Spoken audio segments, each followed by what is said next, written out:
It is a Tuesday in the early spring of 1950 as I write this. I am no longer young, to say the least, and these recollections have come whistling through my ancient brain like wind wraiths. Even in these early years, though, I thought I'd get them down without much trouble, perturb me in some faint manner. Might it be that even back then we should have caught the malignant whiff in that valley air? But if so, how? I mustn't get started on that. That's idle thinking. There's no rearranging things now. Though the slightest recollection stirs up a terrific haunting, I know one can't expect much of memory, whose utility is limited. In my old hands I turn the pages of a book where a Greek poet writes that every day on this earth begins and ends in the mind, the dawn occurring on one side of your head, dusk on the other. And I think it must be a good thing that I've read this only toward the end of my life, for how lost it might have made me in my years of learning. My earliest Nortonville memory is Father's smell as he entered the house at night, an odour like wet burlap and dead animal. I remember the grind of his washing barrel as it scudded across our floor, wood against wood, his naked perch on the barrel's rim, black above his neckline, white beneath, scooping water from between his knees, the plashing as Mother washed his back. I remember the growl of the breaker. I woke each morning to its wheel and shaft clamour, like a terrible grinding of teeth.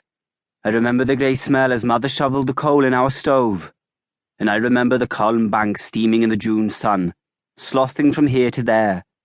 They rose on the edge of town like charred monuments, black lopsided pyramids. Mother loved the shimmer sound those banks made when they moved. She said it reminded her of the beaches in Wales, the seawater ebbing back from the rocky shore.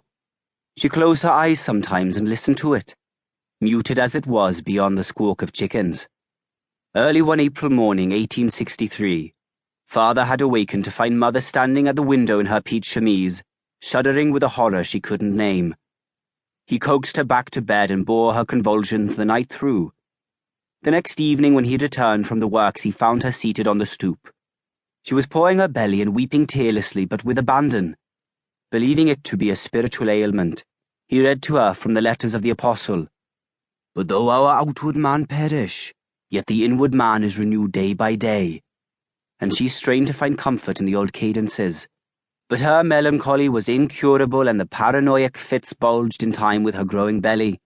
She had believed herself fruitless. The new roundness of her stomach could barely convince her that this haunting, as she called it, was maternal and not demonic. For the next 7 months Mother quavered, soothed only by readings from the New Testament. Her torment would not fully subside till I was delivered from her womb. Under the shadow of Mount Diablo, with a terrible warble which filled the little company house, Abigail Witherow squeezed me into the world. The labour began one indigo morning when she spasmed awake in tears. Then she struggled an entire day and night, clear to the following afternoon. The midwife, Sarah Norton, darkened my parents' door as a bulk of shadow. She had the stout hands and mannish arms of one who pried at wombs for hours on end, and wore a string slung crosswise on her breast, dangling with pouches of fresh and dried herbs.